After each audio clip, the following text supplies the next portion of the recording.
सत्सङ्गत्वे निस्सङ्गत्वं निस्सङ्गत्वे निर्मोहत्वं निर्मोहत्वे निश्चलतत्वं निश्चलतत्वे जीवन्मुक्तिः पुनरपि जननं पुनरपि मरणं पुनरपि जननी जठरे शयनम् इह संसारे बहुदुस्तारे कृपया पारे पाहि मुरा. ஸ்ரீ குருभ्यो நமः. சங்கர விஜய மகரந்தம் 13வது ஆஸ்வாதம். 64 ஸ்லோகங்கள் ஆயிடுச்சு. அதுல பாக்கி உள்ள ஸ்லோகங்கள் அந்த 13வது ஆஸ்வாதம் முடியறதுக்கு மங்கள ஸ்லோகம் மாதிரி வந்திருக்கு, கதை இல்லை. அடுத்தது நாம 14வது ஆஸ்வாதத்துக்கு போகணும். அதுக்கு ஆரம்பமாகவும் ஒரு மங்கள ஸ்லோகம் இருக்கு. நாம அந்த மங்கள ஸ்லோகங்களை வரிசையா இப்ப பாக்குறோம். இந்த முதல் மங்கள ஸ்லோகம் 65வது 13வது ஆஸ்வாதத்துல 65வது ஸ்லோகம். சங்கரம் சங்கராச்சாரியம் கேசவம் பாதராயணம் சூத்திர பாஷ்யகிருதௌ வந்தே பகவந்தௌ புனః புனः. சங்கராச்சாரியருங்கிறது யாரு? சாட்சாத் சங்கரரே, சிவபெருமானேதான் இந்த அவதாரம் எடுத்திருக்கார், சங்கராச்சாரிய அவதாரம். அதனால சங்கரம் சங்கராச்சாரியம். அதே மாதிரி அந்த சூத்திரக்காரர் வேதவியாசர், அவர் யாரு? கேசவம் பாதராயணம். கேசவர்னா அவர் நாராயண ஸ்வரூபம், அவருடைய அவதாரம். ஞானசக்தி அவதாராய நமோ பகவதோ ஹரேஹே அப்படின்னு சொல்றார் பாமதிகாரன். அப்படின்னா வேதவியாசர் பகவானுடைய ஞான சக்தியுடைய அவதாரமா, அதனால அது பகவத் ஸ்வரூபந்தான். அப்பேற்பட்ட அந்த பாதராயணருக்கும் இவா 2 பேரும், ஒருத்தர் சூத்திரக்காரர் ஒருத்தர் பாஷ்யக்காரர். சங்கரர் பாஷ்யக்காரர், வியாசர் சூத்திரக்காரர். இப்படியாக இருக்கக்கூடிய சூத்திர பாஷ்ய கிருதௌ வந்தே பகவந்தௌ, பகவத் ஸ்வரூபமா இருக்கக்கூடிய இந்த சூத்திரக்காரரையும் பாஷ்யக்காரையும் புனః புனः மறுபடியும் மறுபடியும் நமஸ்காரம் பண்றேன். பூர்ண ஞானாய நிர்பேத பரமானந்த மூர்த்தயே வியாச சங்கர ரூபாய ஸ்ரீ பரபிரம்மணே நமஹ. இதுவும் வியாச சங்கர ரூபாய, வியாசர் ரூபத்திலும் சங்கரர் ரூபத்திலும் இருக்கக்கூடிய அந்த பரபிரம்மஸ்வரூபத்துக்கு நமஸ்காரம். அந்த பரபிரம்மஸ்வரூபம்ங்கிறது எப்படி இருக்கு? பூர்ண ஞானம், பூர்ணமாகவும் இருக்கு, அதே சமயத்துல சைத்தன்ய ஸ்வரூபமாக இருக்கு, நிர்பேத பரமானந்த மூர்த்தியாக இருக்கு. எந்த பேதமும் இல்லாத பரமானந்த ஸ்வரூபமாக இருக்கும் அந்த பரமாத்ம ஸ்வரூபத்துக்கு நமஸ்காரம். அதுதான் சூத்திரக்காரர் பாஷ்யக்காரர் ரூபத்திலையும் இருக்கு. அதனால இப்ப சூத்திரக்காரரையும் பாஷ்யக்காரரையும் சாட்சாத் அந்த சச்சிதானந்த பிரம்மஸ்வரூபமாக பாவித்து நமஸ்காரம் பண்றார். ஹரிஹரயோஹோ அவதாரௌ ஆகலயே வியாச சங்கரௌ ஹிருதயே உததாரி குமதி சங்கா பங்கா தங்கா ஜரத்கவி யாப்யாம். மறுபடியும் அதே வியாச சங்கரௌ ஹிருதயே கலையே, ஹிருதயே ஆகலையே.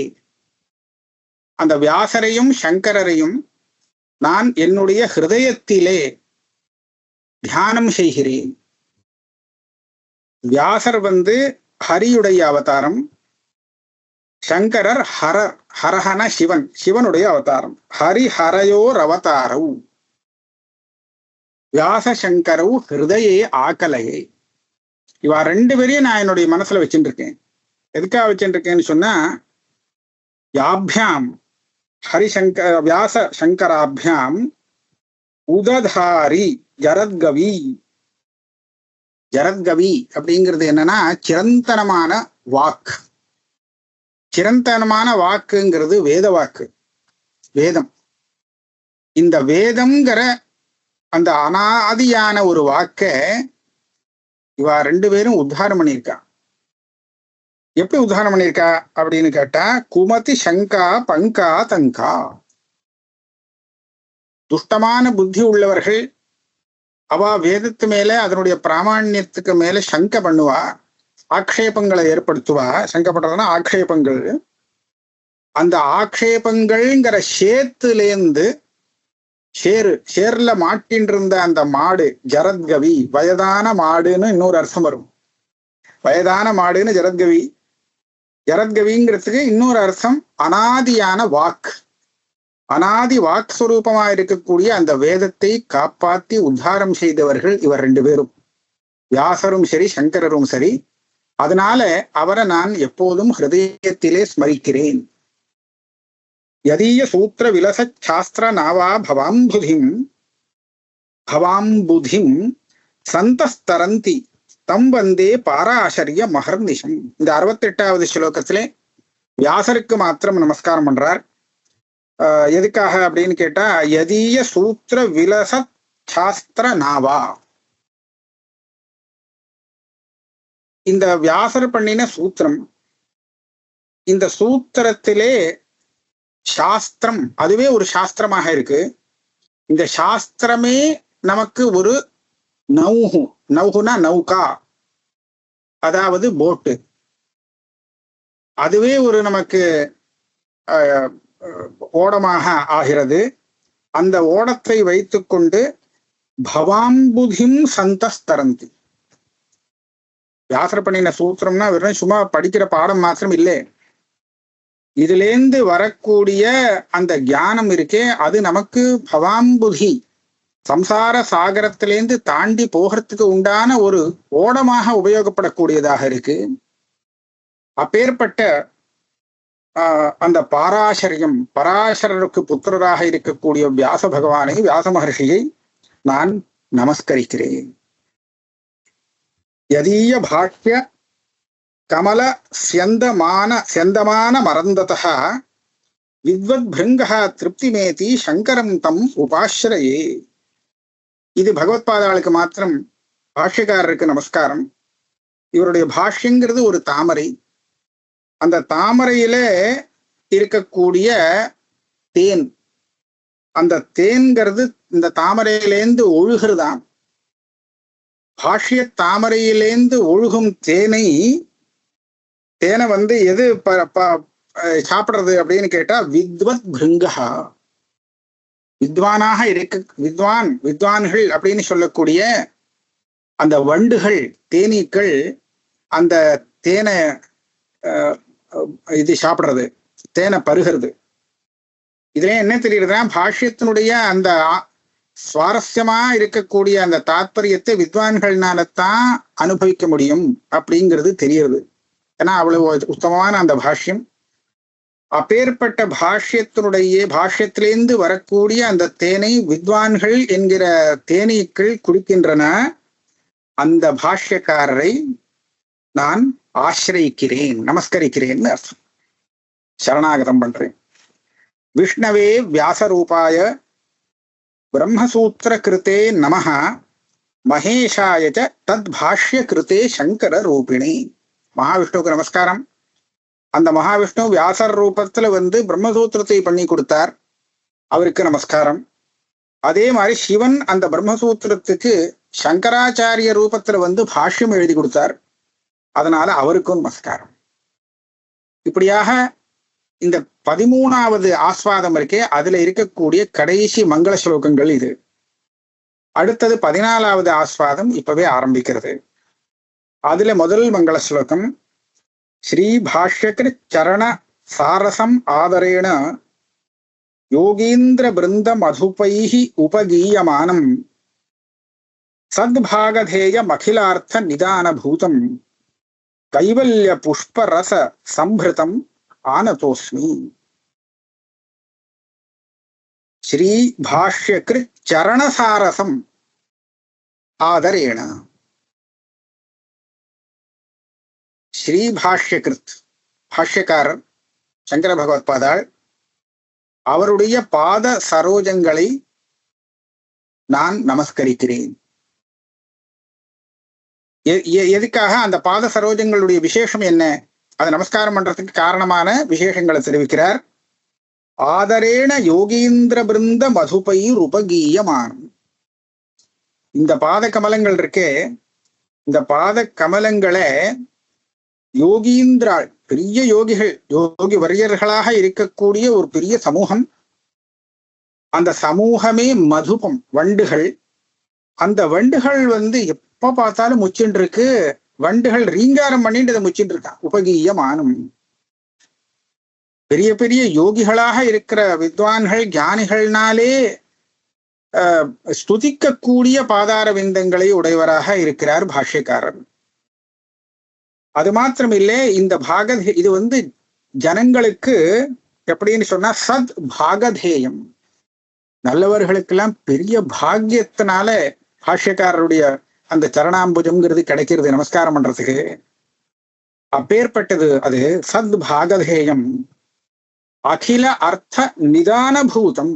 அகில அர்த்த நிதானபூதம்னா நமக்கு வேண்டிய எல்லா நல்ல விஷயங்களையும் ஸ்ரேயஸையும் கொடுக்கக்கூடியது. அதுக்கு மூல காரணமானது கைவல்ய புஷ்பரச சம்பிருதம். கடைசியில இதுல தேனாக இருப்பது என்ன இந்த கமலத்துல, பாத கமலத்துலன்னு சொன்னா, கைவல்யம் அப்படின்னு சொல்லக்கூடிய அந்த மோட்சம் இருக்கே, அதுவே தேனாக நிரம்பி இருக்கிறது இந்த புஷ்பங்கள்ல, தாமர புஷ்பங்கள்ல. அப்பேற்பட்ட அதனால நிரம்பி இருக்கக்கூடிய அந்த பாத பங்கஜங்களை நான் ஆசிரிக்கிறேன். நல்லா இருக்கு இந்த ஸ்லோகம். இதுக்கு அடுத்தது நமக்கு கதை ஆரம்பிக்கிறது. அசஸ்ரீ சங்கராச்சாரியா நிவசன் பதரி வனே சிஷ்யான் அத்தியாபயாமாச பத்மபாத முகான் குருஹு. வியாசர் பார்த்துட்டு போயிட்டார். இனிமேல் இது எல்லாமே நடந்தது பதரிகாசிரமத்துல நடந்திருக்கு. இதுக்கு மேல ஆச்சாரியால் 16 வயசு வேற அதிகமாக அடைஞ்சுட்டார். இனிமேல் அவகாசம் கிடைச்சு போச்சு. அதனால பெரியவா என்ன பண்ணினான்னு சொன்னா, நிவசன் பதரீவனே, அந்த பதரிகாசிரமத்திலேயே வாசம் செய்து கொண்டு சிஷ்யான் அத்தியாபயாமாச பத்மபாத முகான் குருஹு. பத்மபாதர் முதலிய சிஷ்யர்களுக்கு அந்த பாஷ்ய பாடம் சொல்ல ஆரம்பித்தார், அத்தியாபனம் பண்ணினார். சுப்பிரசன்னதரம் பாஷ்யம் தேச்ச சம்யக் விசக்ஷணாக ததாபி அதிகபீரத்வாத் தஸ்ய கங்கா பிரவாகவத் உத்சுகத்வாச்ச தத் சாரம் பாதும் குரு முகாம்புஜாத் ரசஸ்ய அயாதயாமத்வாத் ஸ்வாத்யத்வாச்ச நவம் நவம் ஸ்ருண்வதாமபி சுஷ்ரூஷா ஜாதா தேஷாம் அதிருப்யதாம் பூரி வாத்சல்யவான் சோபி முஹுஸ்தான் அத்ஹஜி கபசு. அவ பண்ணின பாஷ்யங்கிறது எப்படி இருக்குன்னு சொன்னா, சுப்பிரசன்ன தரம் பாஷ்யம். அந்த பாஷ்யத்தினுடைய அந்த பாஷை, அதனுடைய அர்த்தங்கள் இதெல்லாம் பார்த்தா அப்படியே தெளிவா இருக்கான். சுப்பிரசன்ன தரம், தெளிஞ்சு இருக்கு, குழப்பமே இல்லாத அப்படி விஷயத்தை எடுத்து கொடுக்கக்கூடிய அந்த பாஷ்யம். படிக்கக்கூடிய சிஷ்யாலும் சாதாரண சிஷ்யாலே தேச்ச சம்யக் விசக்ஷணாக, பெரிய வித்வான்கள், பல சாஸ்திரங்களை படிச்சு வித்வான்களாக பேரு போனவா தான் இப்ப ஆச்சாரியாள்கிட்ட சிஷ்யாலா சேர்ந்திருக்கா. அப்படி இருந்து அவளுக்கு பல தடவை அந்த பாஷ்யங்களை பாடம் சொல்லும்படியாக ஆச்சான். அது ஏன் அப்படி பல தடவை சொல்லும்படியாக ஆச்சு அப்படின்னு கேட்டா, ததாபி அதி கபீரத்வா. கபீரம்னா ஆழம். பாஷ்யத்தினுடைய ஆழம் அப்படின்னு சொன்னாக்க அதுல இருக்கக்கூடிய கருத்துகள், தாத்பரியங்கள்லாம் ரொம்ப ஆழமான தாத்பரியங்கள். மேல்வாரியா பார்த்தா அது அழகா ஒரு திசா தெரியும், ஆனா உள்ள நுழைஞ்சு நல்லா பார்த்தாதான் புரியும் அதனுடைய கம்பீரமான தாத்பரியம். அப்படி இருக்கு. அதுக்கு கங்கா பிரவாகவத்துன்னு திருஷ்டாந்தம் சொல்றார். கங்கையுடைய ஆழத்தை அதுல மூழ்கினவனுக்கு தானே தெரியும், வெறும் கரையோரத்துல மாத்திரம் இருக்கிறவனுக்கு தெரியாது எவ்வளவு ஆழம்னு.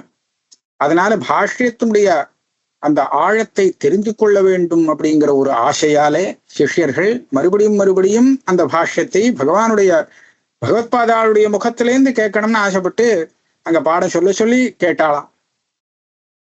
உத்சுகத்வாச்ச தத் சாரம் பாத்தும் குரு முகாம்புஜா. அந்த சிஷ்யர்களுக்கெல்லாம் என்ன ஒரு ஆசை அப்படின்னு கேட்டா, நம்மளுடைய வாத்தியாருடைய முகத்திலேருந்து அந்த பாஷ்யத்தினுடைய சாரத்தை நாம வாங்கி அனுபவிக்கணும் அப்படின்னு அவளுக்கு ஆசை. அதனால ஒரு தடவை படிச்சா போறாதுன்னு சொல்லி பல தடவை பாருன்னு சொல்லி நித்தியம் கேட்கிறாளாம். ரசஸ்ய அயாத்தயாமத்வா. இன்னொரு விஷயம் என்னன்னா, ஒரு சில புஸ்தகங்களை நாம ஒரு தடவை படிச்சு புரிஞ்சுட்டோம்னா அதே மறுபடியும் பாடம் சொல்றேன்னு சொன்னா நாம அதுக்கு போக மாட்டோம். இதெல்லாம் கேட்டது தானே, இதெல்லாம் இப்ப அழுத்து போச்சுன்னு சொல்லுவோம் போனோம். இந்த பாஷ்யத்தை மறுபடியும் சிரவணம் பண்றது அழுத்து போனது ஆகாது. இது எத்தனை தடவை கேட்டாலும் புதுசா அதனுடைய தாத்பரியம் நமக்கு புரியும்.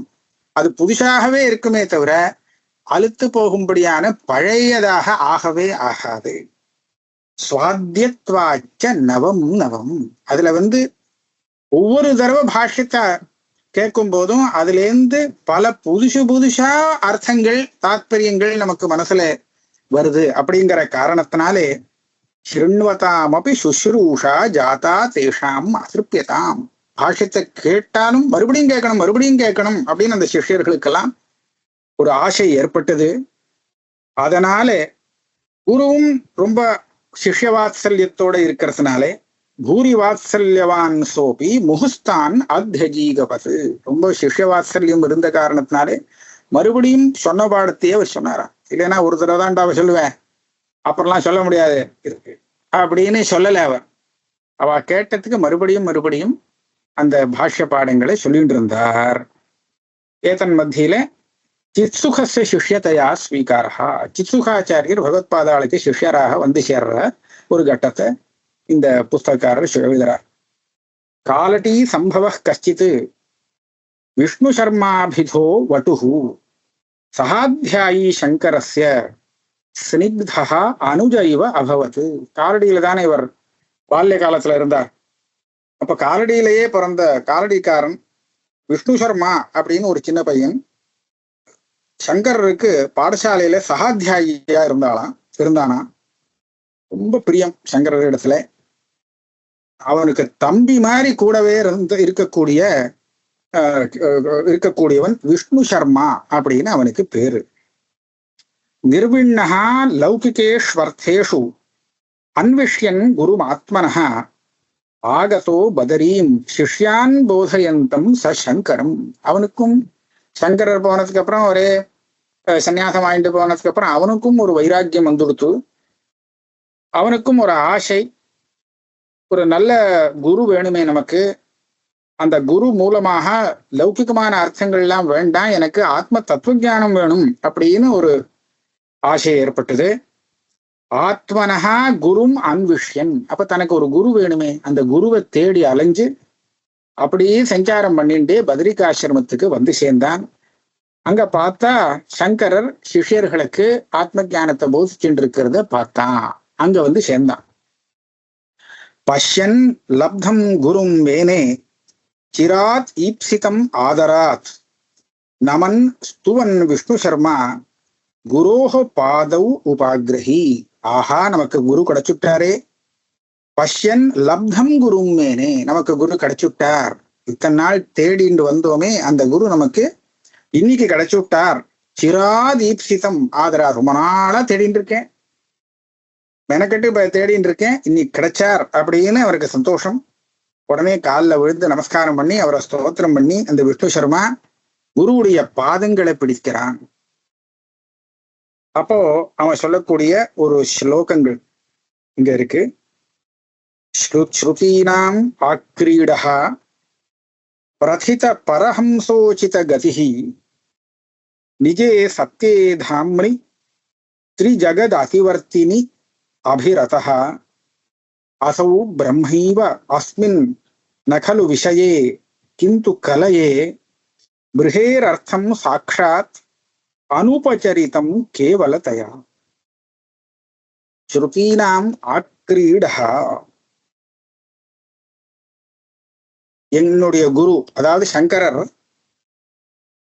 ஸ்ருதிகள் விளையாடக்கூடிய ஒரு இடம்.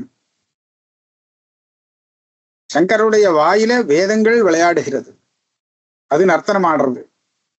அப்படி சொல்லுவா இல்லையா? ஆக ஸ்ருதீனாம் ஆக்ரீடா, ஸ்ருதிகள் தானாக வந்து இவருடைய வாயில விளையாடக்கூடியதா, நர்த்தனம் ஆடக்கூடியதாக இருக்கு அப்படி சொன்னா அப்பேற்பட்டவர் இவர். பிரதித பரஹம்சோச்சித கதிஹி, பரமஹம்ச பரிப்ராஜகாச்சாரியனுக்கு அவர் எப்படி இருக்கணுமோ அந்த நியமங்களை பரிபாலனம் பண்ணிட்டு இருக்கிறவர், அது பிரசித்தமானவர். அசௌ பிரம்மைவ, அல்ல அது மாத்திரம் இல்ல, முதல்ல இருக்க நிஜே சத்யே தாம்னி திரிஜகத் அதிவர்த்தினி, தன்னுடைய ஸ்வரூபமான என்ன சத்தியம், சத்தியம் தாமா அப்படின்னா அந்த தன்னுடைய உண்மையான ஸ்வரூபம் பரமார்த்த சத்தியம் சொல்லுவோம் இல்லையா? இந்த 3 உலகத்தை காட்டிலும் அது வேறானது. உலகமெல்லாம் அதுக்குள்ள அடங்கி இருக்கே தவிர, ஆனா அது இதை விட பெரிய, இதுக்கு மேல இருக்கு. திரிஜகத் அதிவர்த்தினி, 3 உலகத்தையும் தாண்டி இருக்கு அது நிக்கிறது. அப்பேற்பட்ட தன்னுடைய அந்த விபுவான அபரிச்சின்னமான ஆத்மஸ்வரூபத்திலேயே அபிரதா, அதுலயே ரமணம் பண்ணிட்டு இருக்காராம். ஆத்மாராமஹான்னு சொல்லுவா. ஒந்த சுகா அந்தராராமஹா ததாந்தர் ஜோதிரேவயா அப்படின்னு கீதைன்னு சொல்லுவோம். அந்தஹான்னு சொன்னா ஆத்மஸ்வரூபம். எஸ்து ஆத்மரதிரேவஸ்யா, அந்த ஆத்மஸ்வரூபத்திலேயே எப்போதும் ரமித்துக் கொண்டு இருக்கிறவர் இவர். அசௌ பிரம்மைவ, அப்படி ரமித்துக் கொண்டு இருக்கிறவர் சாட்சாத் பிரம்மஸ்வரூபமே தான், இதுல சந்தேகமே கிடையாதுன்னுட்டார். அஸ்மின் நகலு விஷயே, இந்த விஷயத்துல இவர் பிரம்மஸ்வரூபம், அந்த பரமாத்மாவே தான் இவர் அப்படிங்கிற விஷயத்துல எனக்கு கொஞ்சம் கூட சந்தேகம் கிடையாது. இது நல்ல நிச்சயம் இருக்கு. அந்த பிரம்மாங்கிற சப்தத்துக்கு வேதாந்தத்துல சொல்லக்கூடிய அந்த அர்த்தமானது சாட்சாத் இவர் தான். இவரிடத்துல அது அப்படியே தெரிகிறது. பிருஹேர் அர்த்தம் சாட்சாத் அனுபச்சரித்தம் கேவலத்தையா, அந்த சுத்தமான பரபிரம்மஸ்வரூபமே தான் இவர் அப்படின்னு நாம் பார்க்கிறேன். க்ஷீரம் பிரம்ம ஜகச்ச நீரமுபயம் தத் யோகமபியாகதம் துர்பேதம் த்விதரேதரம் சிரதரம் சம்யக் விபக்தீகிருதம் ஏனாசேஷ விசேஷ தோஷலஹரீம் ஆசேதுஷீம் ஷேமுஷீம் சோயம் ஷீலவதாம் புனாதி பரமோ ஹம்சஹ த்விஜாத்யக்ரணீ. சன்னியாசிகளை பரமஹம்சர்னு சொல்றது உண்டு, பரமஹம்ச பரிவிராஜகர் அப்படின்னு சொல்றது உண்டு. பரமஹம்ச அந்த சப்தத்துடைய ஒரு விசேஷம், ஹம்சம் பண்ணக்கூடிய வேலையை இவர் பண்றார் அப்படின்னு. ஹம்சம்னு ஒரு பக்ஷி உண்டு. அந்த பக்ஷியுடைய விசேஷம் என்னன்னு கேட்டா, பால்ல தண்ணி கலந்திருந்தால் பாலையும் தண்ணியையும் பிரிச்சு பாலை மாத்திரம் சாப்பிடக்கூடிய ஒரு சக்தி அதுக்கு இருக்கு. தண்ணீரோட சேர்த்து அந்த பாலை சாப்பிடணுங்கிறது அவசியம் அதுக்கு இல்லை. சுவாமி அப்படி அதுக்கு ஒரு சக்தியை கொடுத்திருக்காரு. இது பிரசித்தமா காவியங்கள்ல வர்ணிக்கக்கூடிய ஒரு விஷயம். இவரும் ஒரு பெரிய பரமஹம்சர். இவரும் அதே சக்தி கொண்டவராக இருக்கார். பாலையும் நீரையும் பிரிக்கக்கூடியவராக இருக்கார். ஆனா அந்த பால்கிறது என்ன, நீருங்கிறது என்னன்னு கேட்டா, க்ஷீரம் பிரம்மா ஜகச்ச நீரம் உபயம் தத் யோகம் அபியாகதம். இந்த பிரம்மமும் ஜகத்தும் ரெண்டு கலந்து இருக்கு. சரீரமும் ஆத்மாவும் கலந்து தெரிகிறது. பிரிச்சு யாரு கண்டுபிடிக்கிறா? ஒருத்தருக்கும் தெரியல, கண்டுபிடிக்க முடியல. அப்படி கலந்து இருக்கு, பாலும் நீரும் கலந்தா மாதிரி. அதுல பிரம்மங்கிறது க்ஷீரம் பாலு, ஜகத்துங்கிறது ஜடமான பதார்த்தம், அது நீர். ரெண்டும் சேர்ந்துட்டு பிரிக்க முடியாம கஷ்டப்படுறது. துர்பேதம், பிரிக்க முடியல. இதரே தரம் துர்பேதம், இது ரெண்டையும் பிரின்னு சொன்னா பிரிக்க முடியல. ஒன்னா அப்படி கலந்து போச்சு. சிரதரம் சம்யக் விபக்தி கிருதம், அப்படி இருக்கும் ரொம்ப நாளா கலந்து இருக்கக்கூடிய அந்த ரெண்டையும் இவர் பிரித்து கொடுத்தார். விபக்தி கிருதம், இது பிரம்மம் இது ஜடம், ரெண்டும் கலந்து கிடக்கு, இப்படி பிரிக்கணும் அப்படின்னு சொல்லி கொடுத்தாராம். ஏன அசேஷ விசேஷ தோஷ லஹரீம் ஆசேதுஷீம் ஷேமுஷீம், அசேஷ விசேஷ தோஷ லஹரீம் ஆசேதுஷீம் ஷேமுஷீம் சோயம் ஷீலவதாம் புனாதி பரமோ ஹம்சஹ த்விஜாத்யக்ரணீ. அதாவது ஷேமுஷினா நம்ம புத்தி. இந்த ஷேமுஷி எப்படி இருக்கு? ஷேமுஷீம் புனாதி. அதாவது சேமுஷினா புத்தியை புனாதி பவித்திரமாக்குகிறார், புத்தியை சோதித்து சுத்தமாக்குறாரா இவர். எந்த மாதிரி புத்திய அப்படின்னு சொன்னா அசேஷ விசேஷ தோஷ லஹரி மாசே துஷி. எத்தனை தோஷங்கள் இருக்க முடியுமோ அத்தனை தோஷங்களும் நம்ம புத்தியை பிடிச்சி வச்சுட்டு இருக்கு. அத்தனை தோஷங்களோடு கூடின தோஷங்கள் எப்படின்னா லஹரியா அலாலையா தோஷங்கள் வந்து இருக்கக்கூடிய அந்த சேமுஷி புத்திய கூட சுத்தம் பண்ணக்கூடியவராக இருக்கார் இந்த பரமஹம்சர். சோயம் ஷீலவதாம் பரமோஹம்சா த்விஜாத்யக்ரணீஹி புனாதி. நல்ல சீலம் கொண்டவர்களுக்கெல்லாம் சிரேஷ்டமாக இருக்கக்கூடிய இந்த பரமஹம்ச பரிபிராஜகாச்சாரியராக இருக்கக்கூடிய சங்கரர் எவ்வளவுதான் கெட்டுப்போன புத்தியோடு ஒருத்தம் வந்தாலும் அந்த புத்தியை சுத்தப்படுத்துகிறார் அப்படின்னு இந்த விஷ்ணு சர்மாங்கிற அந்த பிராமணன் ஆச்சாரியால ஸ்துதிக்கிறான். இத்தம் ஸ்துவன் விஷ்ணு சர்மா குரோ பாதௌ உபஸ்பிருஷன் பிரார்த்தயாமாச சிஷ்யத்வேன ஆத்மனோ கிரகணம் முகுஹு. இந்த மாதிரி அந்த குருவை ஸ்தோத்திரம் பண்ணி அந்த விஷ்ணு சர்மாவானவன் குருவுடைய பாதங்களை பிடித்து கொண்டு பிரார்த்தனை செய்தான். என்ன சிஷ்யத்வேன ஆத்மனோ கிரகணம் முகு, திருப்பி திருப்பி என்ன சிஷ்யனாக ஏத்துக்கணும் அப்படின்னு பிரார்த்தனை பண்றான். ஏவம் சம்பிரார்த்திதா யுக்தம் விதித்வா சங்கரோஞ்சசா விரக்தம் சக்ஷுஷா திவ்யேன அபஷ்யத்து கருணாவதா. அவன் மறுபடியும் கேட்கறான். கேட்ட உடனே பார்த்தார், சரி நல்ல பையனா இருக்கான், அப்படி விரக்தனாக வேற இருக்கான், நல்ல வைராக்கியம் கொண்டவனாக இருக்கான், திவ்யமான ஒரு கண்ணால் அவர் பார்க்கிறாராம். இவனுடைய நல்ல குணங்கள் தெரியறது. கருணையோடு அந்த பையனை பார்த்து அந்த சிஷ்யனை பார்க்கிறார். பார்த்து அவனுக்கு அபயம் கொடுக்கிறார். தத்வா ஸ்ரீ சித்சுகாபிக்யாம் தஸ்மை தேசிக புங்கவஹா யதிஞ்சகார விதினா மகாவாக்கியானி உபாதிசசி. அவனுக்கு சந்நியாசாசிரமத்துக்கு உண்டான யோக்கியத்தை இருக்குங்கிறத பார்த்தார். அவன் நல்ல வைராக்கியம் கொண்டவனா இருக்கான். சரின்னு அவனுக்கு யதீஞ்சகார அவனை சன்னியாசி ஆக்கினார். சன்னியாச தீட்சை கொடுத்தார். சித்சுகான்னு ஒரு பேரை வேற கொடுத்தார். சன்னியாசிக்கு கொடுக்க வேண்டிய பேரு தத்வா ஸ்ரீ சித்சுக அபிக்யாம், இந்த பேரை கொடுத்து அவனுக்கு மகா வாக்கியங்களை உபதேசம் செய்தார்.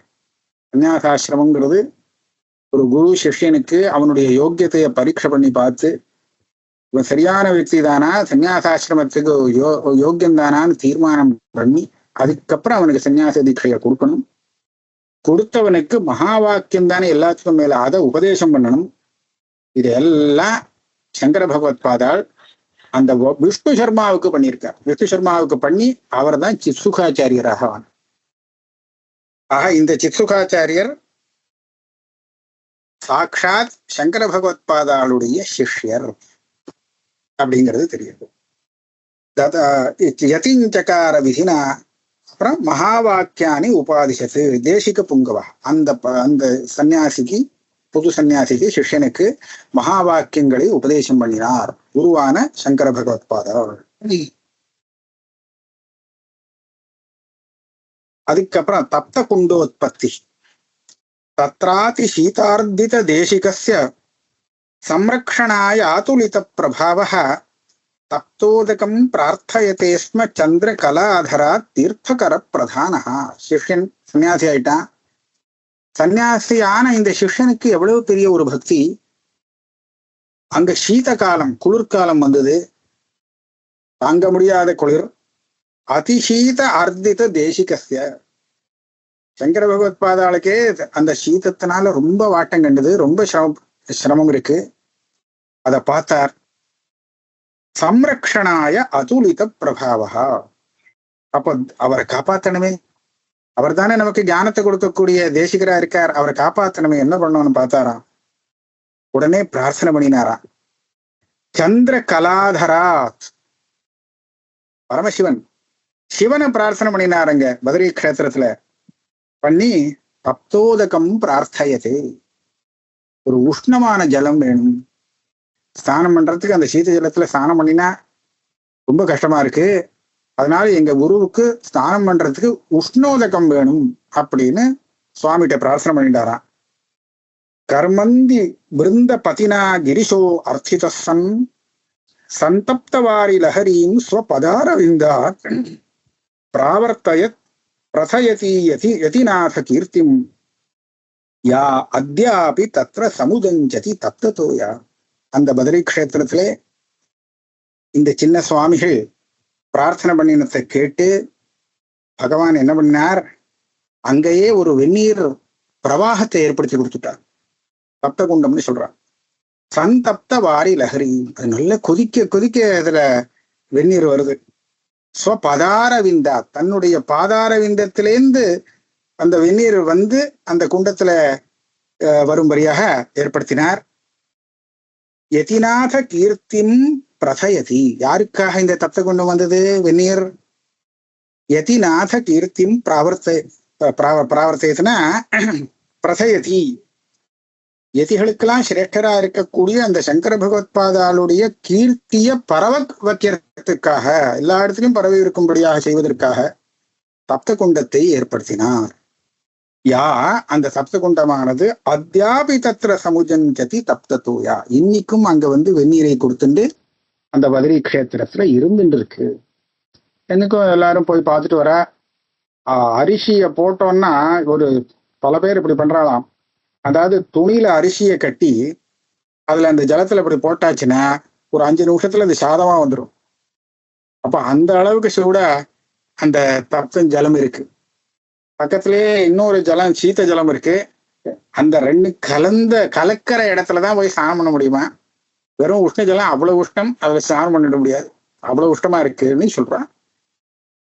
ஆஹா, இந்த 14வது ஆஸ்வாதத்துல 15 ஸ்லோகம் முடிஞ்சு போச்சு. இதுக்கப்புறம் அடுத்த கிளாஸ்ல பார்ப்போம்.